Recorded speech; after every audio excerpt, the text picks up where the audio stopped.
Well, welcome to the Hangout with Curtis Palmer, gold medal Paralympian and best-selling author who talks about being broken but never beaten. So welcome to the Hangout. Thanks for joining us, Curtis. Hi, how are you? Good, thank you.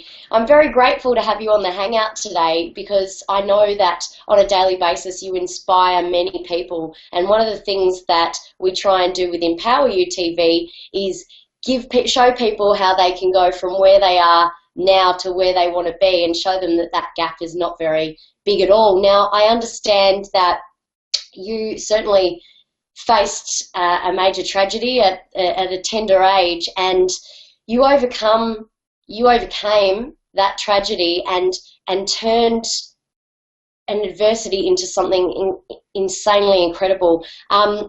What was going through your mind at that time when you were facing those challenges? Because I know people face challenges every day, but you certainly overcame a massive hurdle.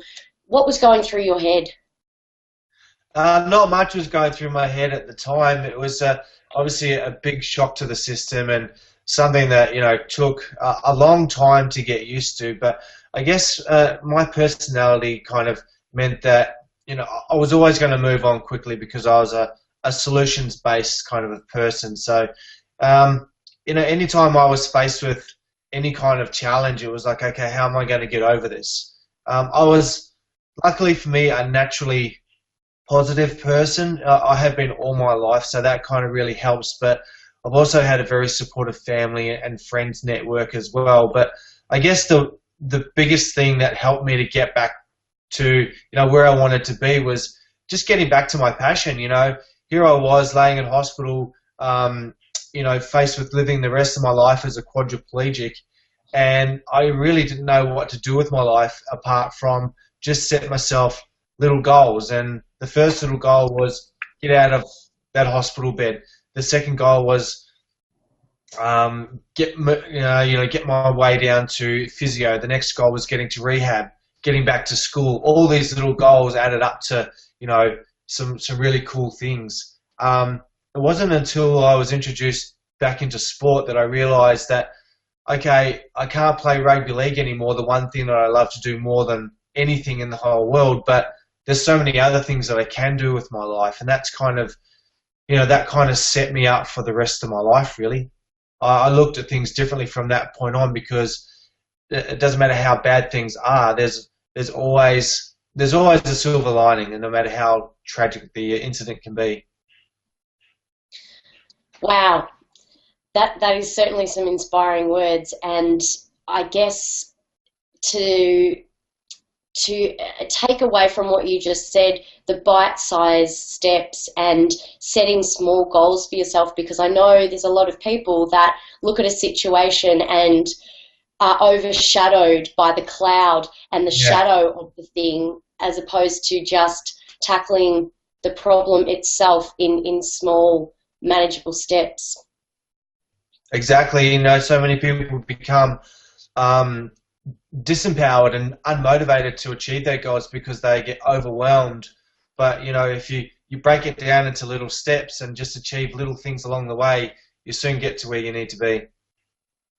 That's awesome. So how did it feel to win a gold medal at the Paralympic Games? It was in Athens, right? Yeah, it was in Athens 2004. It was quite surreal because, as part of our training, we're conditioned that no matter how big the game is, a game is just a game. And so I went into the final in Athens just thinking, okay, I know how to do this. This is what I do. It's just another game. And it really worked because I didn't get overawed by, the massive crowd support that we had and the massive event that it was. I mean, it was a gold medal final, and I went into it pretty calmly. And I think it took a little while to sink in after I'd won it, or, sitting there on the podium just going, wow, there's no one better in the world than this team right now. We are the absolute best. And that was an amazing feeling. It's an addictive feeling because, you win one and all of a sudden you want the next 4 years to speed up so you can win another one. Unfortunately, in Beijing we didn't do so well, but I've just been named in the Australian wheelchair rugby team this morning. Actually, we are heading off to Denmark to compete at the World Champs in August. So I'm like I said before, I'm one step closer to getting to Rio, which is my ultimate goal in the next couple of years. That's absolutely fantastic. Congratulations. It's been a tough year. It's been a long, hard year. You know, I'm 37. I haven't got too much time left in this sport, so this is, for me, a really big achievement. That is awesome. Were there some days that you just wanted to give up and throw in the towel, especially earlier on?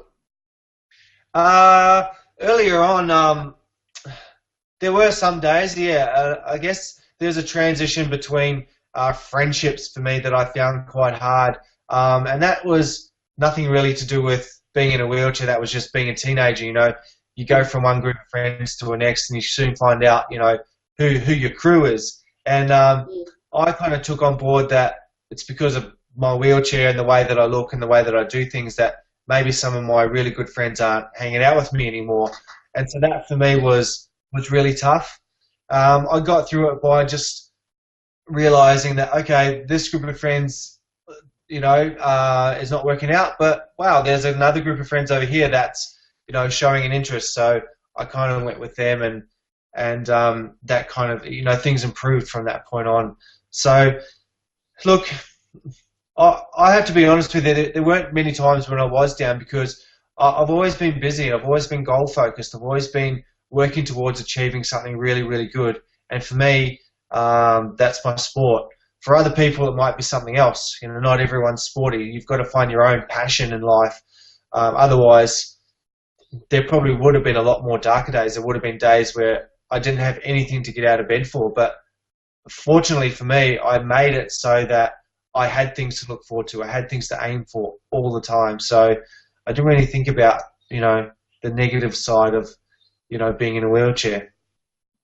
That's such a huge lesson, because, you know, I think with everybody in day-to-day life, the importance of having something to look forward to and a goal to set, to strive towards, is so crucial, because it really does give you that purpose and that sense of needing, and not only needing, but wanting to get out of bed in the morning to work towards it and achieve. When you're achieving those little bite-sized chunks all towards a bigger picture and a huger goal, you know, it gives you that sense of achievement, which is also important in the way you value yourself as well too. So I think that's a massive, massive message. And did you find, I mean, obviously you inspire so many people, which is incredible, because the energy that you exude and the lessons and the knowledge and wisdom that you can give so many people, that rubs off on a lot of people. How does it feel to be able to affect so many people's lives in the way that you do?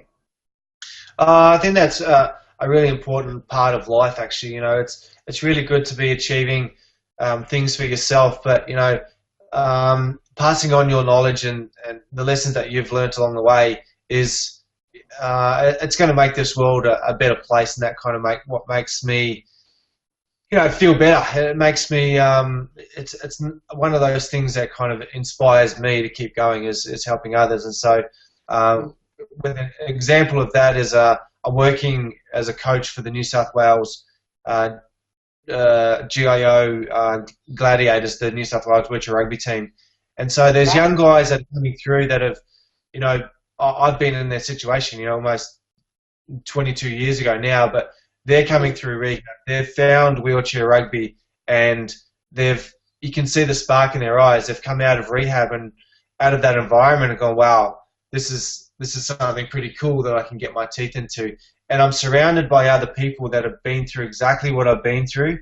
And I think that is really important as well, surrounding yourself with the people that are going to get you to where you need to be. You know, you got to. I quickly got rid of the poison in my life, and I surrounded myself with other people that were going to get me to where I needed to be. And yeah, that's if I can be that influence on someone, then it makes me very happy.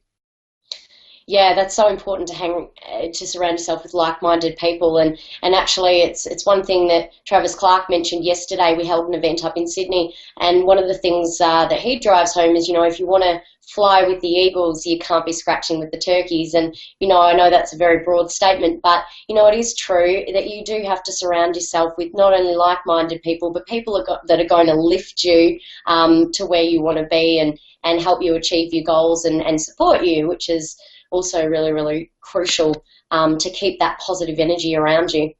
So where you mentioned that, you're 37 and, that the career is a certain lifespan. Where to after here? Have you got any major plans that after rugby, or it's just all about rugby at the moment?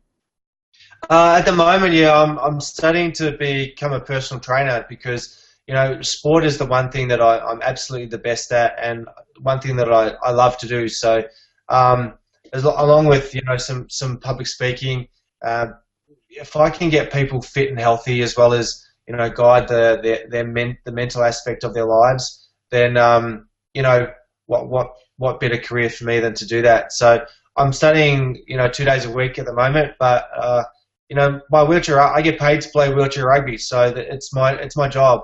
It takes up a lot of time, and as you can imagine, a lot of energy. That effort has paid off with my selection with the World Champs team, but the job's not done. I've still got another 18 months to 2 years before I'm named in the team that goes to Rio, and there's another gold medal to win. So I'm not resting until I come home from Rio with a big shiny fat gold medal. I love it. Well, thank you for joining us on the Hangout. I'm sure everyone watching wishes you all the best with your endeavours for Rio, and I have no shadow of a doubt in my mind, if anyone's going to get to Rio, you're going to get to Rio. So thank you for joining us on the Hangout. But if people want to see more, you are very generously featuring in an episode of EmpowerYouTV, which is going to be launched next month in July. So people can keep an eye out for that. But in the meantime, I hope you have a great day. I know you've got to rush off now, as do I. But I look forward to speaking to you again when we meet up to interview for the full episode. Thanks, Tim. Have a great day. No worries. You too. See ya. Bye-bye.